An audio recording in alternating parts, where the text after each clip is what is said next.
Welcome. It is great to have you here. We are talking about starting your business. And it's kind of funny. Last week, I talked about channel building. And for some reason, for those of you who watch the podcast or listen to the podcast, you heard me talking about starting your business, which is our topic today. And I was talking about how I had talked about channel building, which was our first step.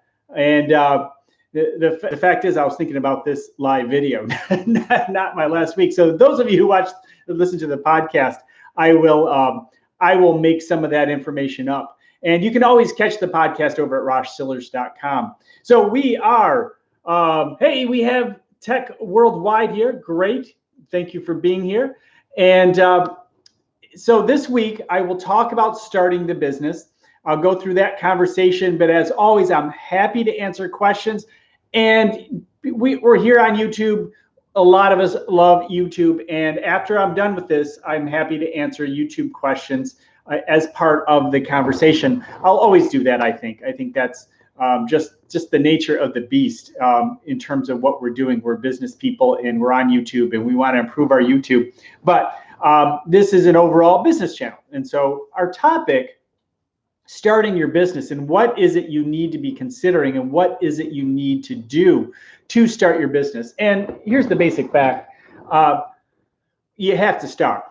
There is no perfect time.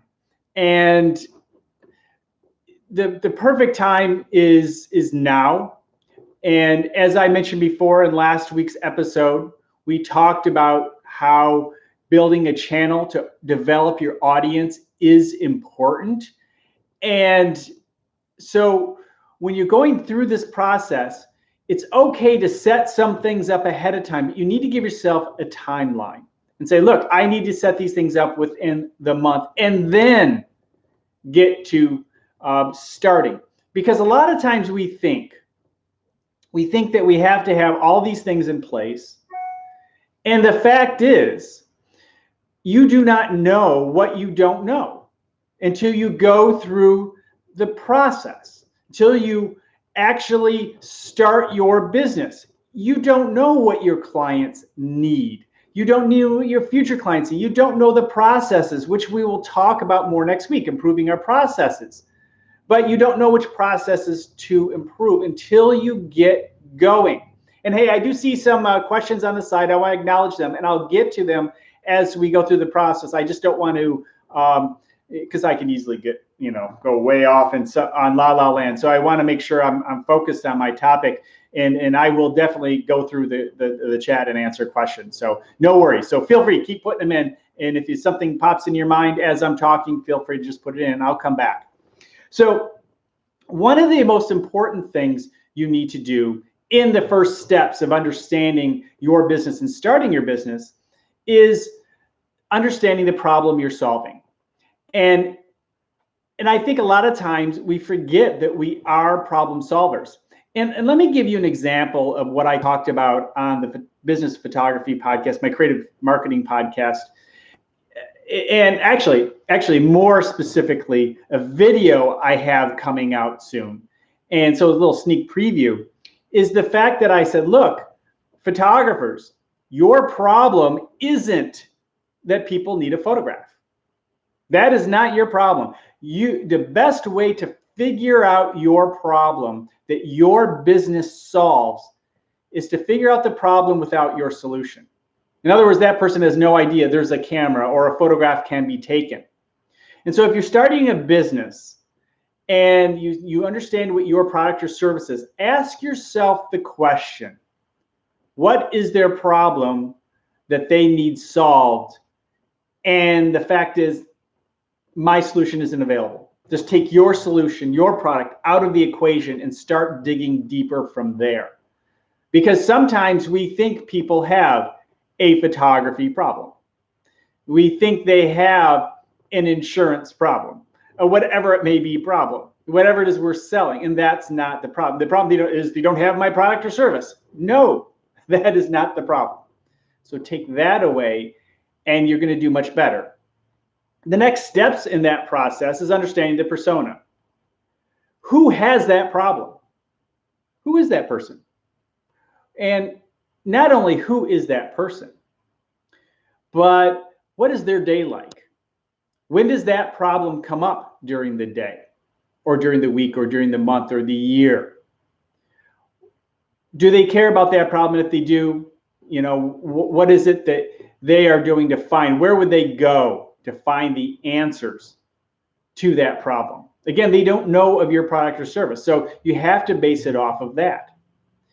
And once you understand that, you're going to be able to do the next step in your process of developing a business plan and a marketing plan. Now, don't be afraid of the idea of a business and marketing. A business plan can be literally, a page.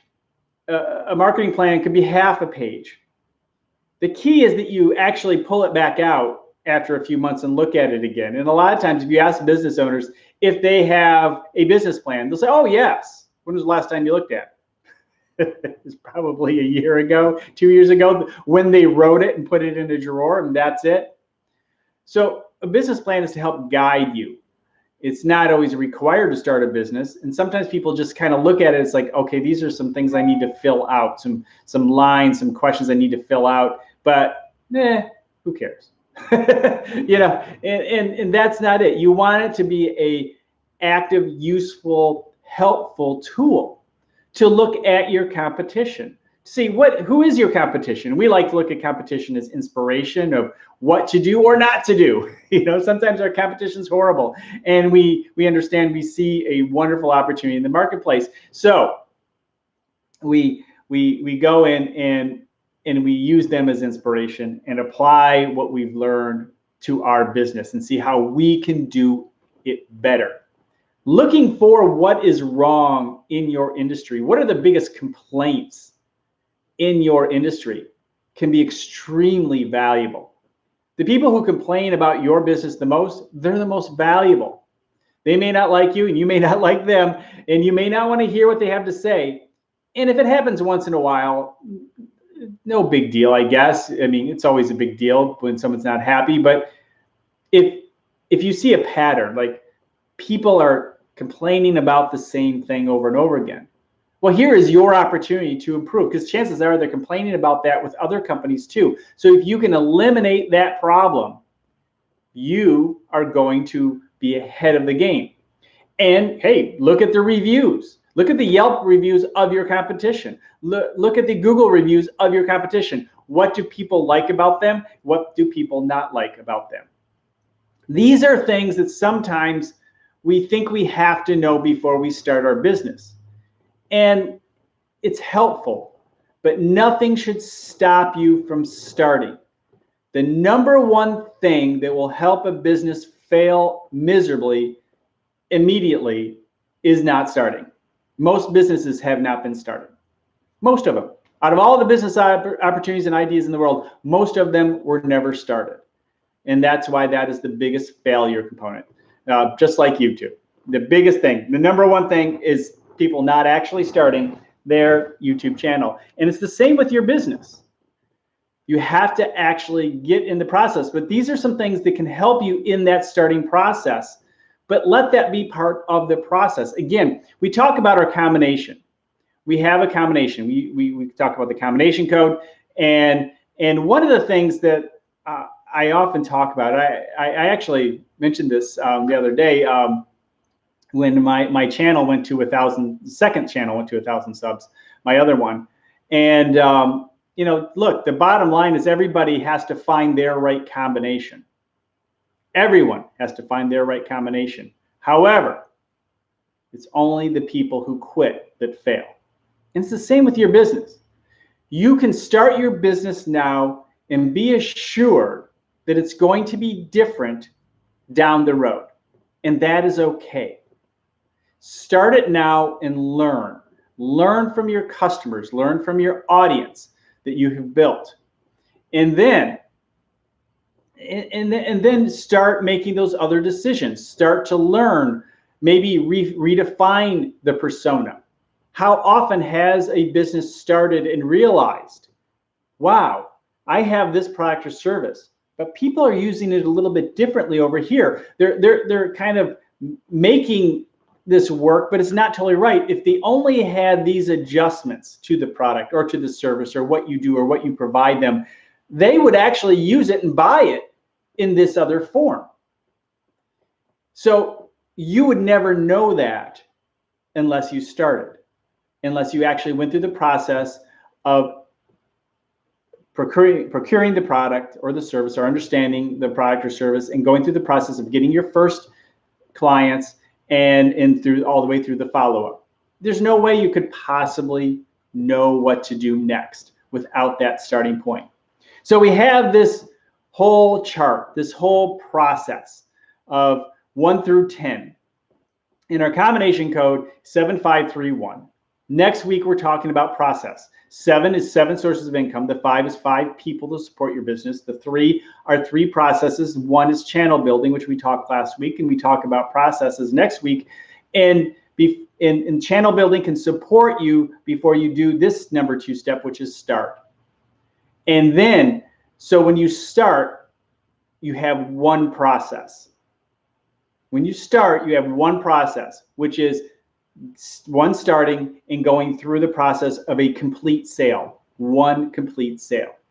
And now you can break out those processes to figure out what you can do better. And that's the idea. And we'll talk again more about those processes next week. It's very powerful. It's very powerful to understand how to improve process. People just think, oh, things are not going right. Customers don't like this. You know, this always happens in my business. You know, why is that? Rather than looking at it and actually making the adjustments to improve the processes, you know, for example, client retention. People, you know, businesses will lose clients. It's so hard to get a customer. It really is. And if you get one customer or 2 customers and lose one every time, so you get one customer, you lose, or, you know, it seems like you get a new customer and then you lose one. So you're always even, you're not moving forward. Why is this? Well, you have to look at the retention and how you can improve retention. And we talk about that in marketing. We have 4 areas of marketing: awareness, traffic, conversions, and retention. Those are the 4 areas of marketing that we focus on this channel. And when we understand how to improve that retention, we keep those customers for the long term, which has helped me tremendously. And that's a process, and that's usually involving better communication. All right, for the number one thing when it comes to starting your business, the biggest rule is start. Just get going and learn the lessons. And that's the best way to go about it. Okay, all right, now we are talking, or probably talking YouTube with some of the questions we have. But if you have questions about your business, problems within your business, I'm here to support you. There are not many places you can go just to bounce ideas and questions, you know, off me. I've started and supported many businesses, my own and internally on other people's businesses, consulting. I have a lot of experiences to help and dig deep. And so if you're running into some roadblocks, feel free to ask those questions in the chat, or if you're catching me on the replay, I am here for you. That's the idea, is I'm here for you. That's why I do this live. Okay, we got some questions here, and let me go through and see what we got. Okay, a question for you related to YouTube. Great. What is the Fair Use Age Act in YouTube and how it works? Fair Use Age, or Fair Use Act. I think we talked a little bit about that last time. What about Amazon affiliate marketing? Okay, let me get into that. The fair use, I think we talked a little bit about understanding what you can use and can't use. There is no real, technically, there really is no fair use. If you don't have permission to use it, you don't have permission to use it. Bottom line. Whether people actually call you out in practice, that's a different issue. You know, maybe there's some people who really don't care, but you do need to have permission. All right, what about Amazon affiliate marketing? So Amazon affiliate marketing, something I've certainly been involved with through the years, and still do. And it is a good way, especially to start off, Amazon specifically, when you have you have to open up an associate's account, and I've had one for, gosh, 10 plus years. and you can get your own links. And if you promote products, you can then put them in, say, a blog post, description of YouTube channel. Say if I mentioned a camera that I use, I could put an Amazon link in the description of this YouTube channel or video, and or even live stream. And if you thought, hey, my explanation of why you should use a specific a specific camera is great, you know, and you're ready to buy, click the link and I would get a commission, which happens. But not only that, if you bought other things too to support that camera, like some lenses and other things like that, I would actually get commission for that too. And it's over 24 hours. So during that 24 hours, and I believe this is the way it works. It's always changing, and it has changed. It used to be much longer, but it's 24 hours and the first time you buy within that 24 hours. So if someone clicks that link and buys some things and then leaves and comes back, you will not get credit, I don't believe, the second time they go back. I'm pretty sure that's the way it works. It's the first time they buy within that 24 hours, which can still be really good. And people create websites, which I have, and yes, I have made money doing that.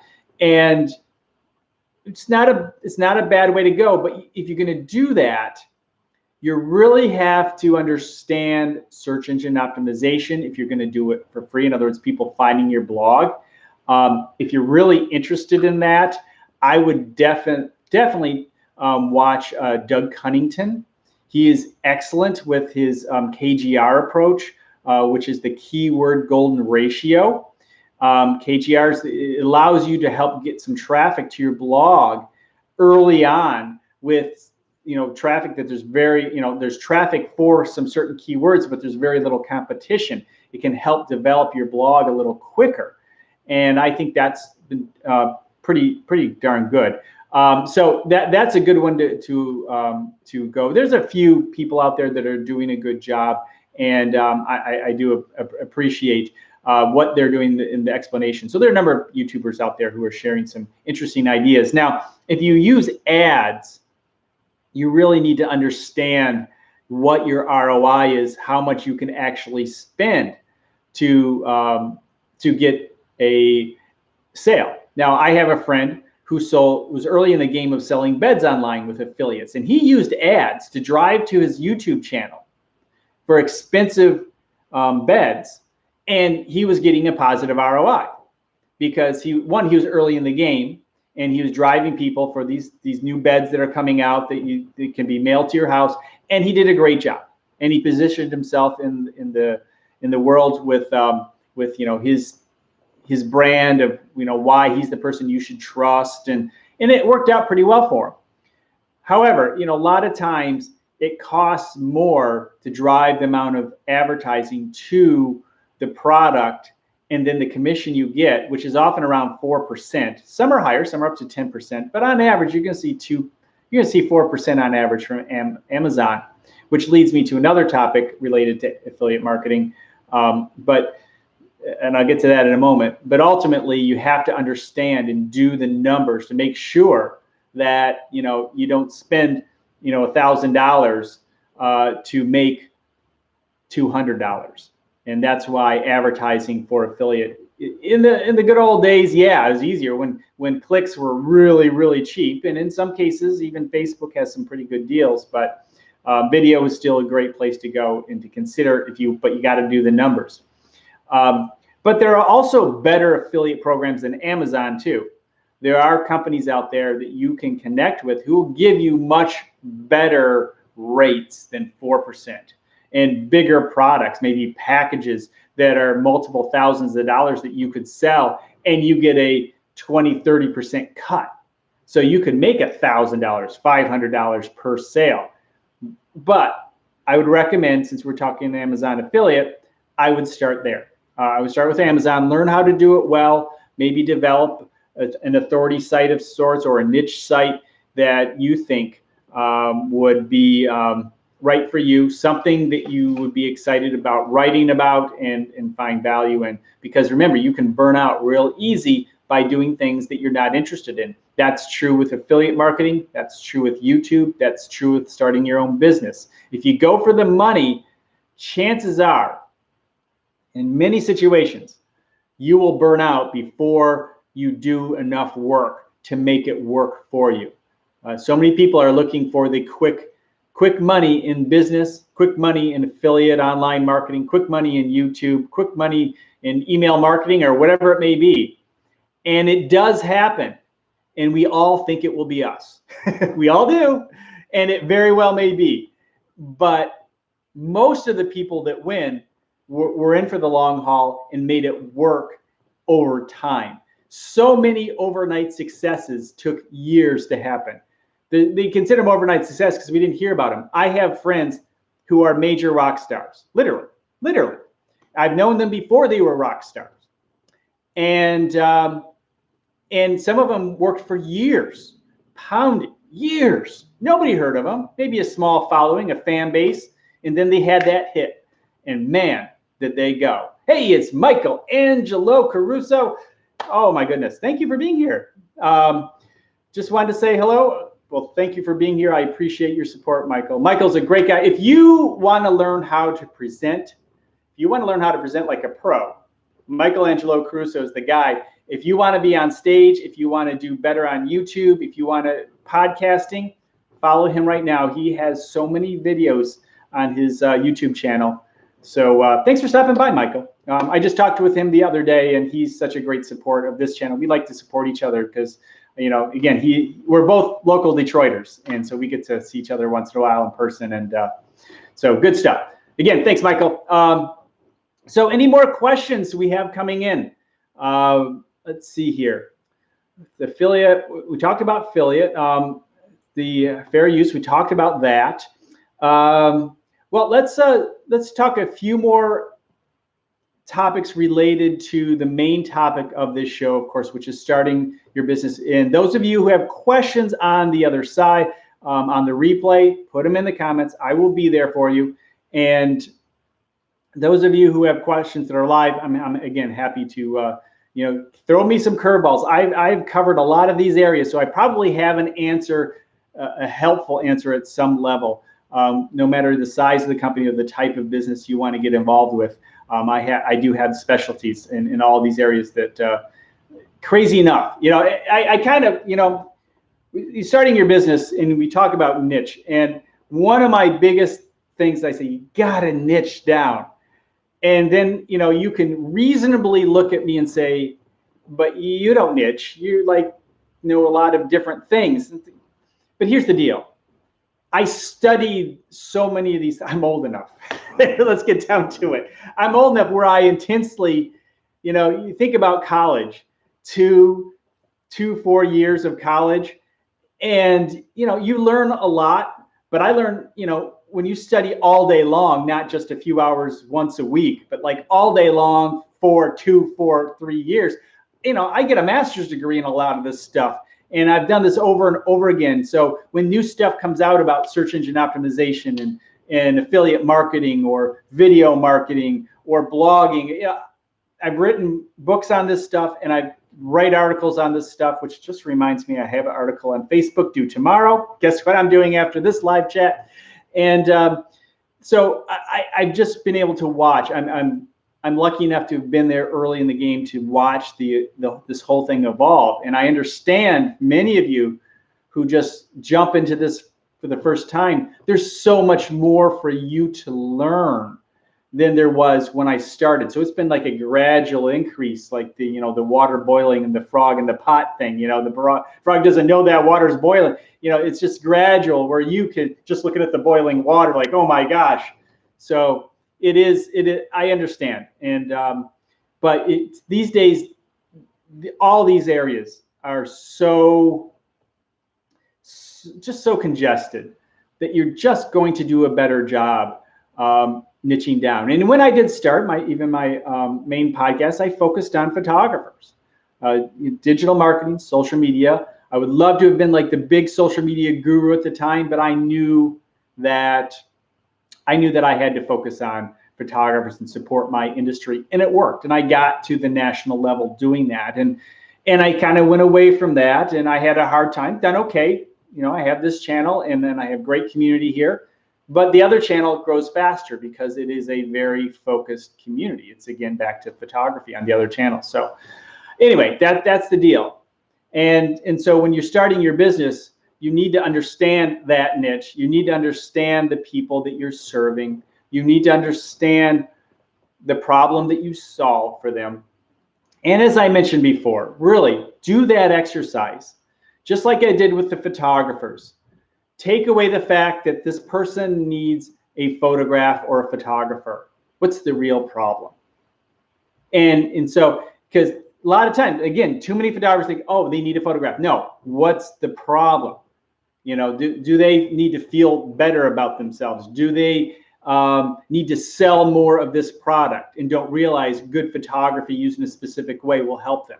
So again, what is the real problem they have? Take away your product or service, act like it doesn't exist, and now ask, what is the problem they're trying to solve, in which your solution is not named in that process. Very, very helpful. Hey, I really enjoyed this. I enjoy your questions. Thank you, everyone. I will be back next week, and we're going to talk about processes, improving processes and your processes, because this is the part that really gets your business moving. And then we'll go through the list all the way to number 10 over these 10 weeks. I'll talk to you next week. Thank you for being here. Looking forward to chatting with you in the comments. You have a great day.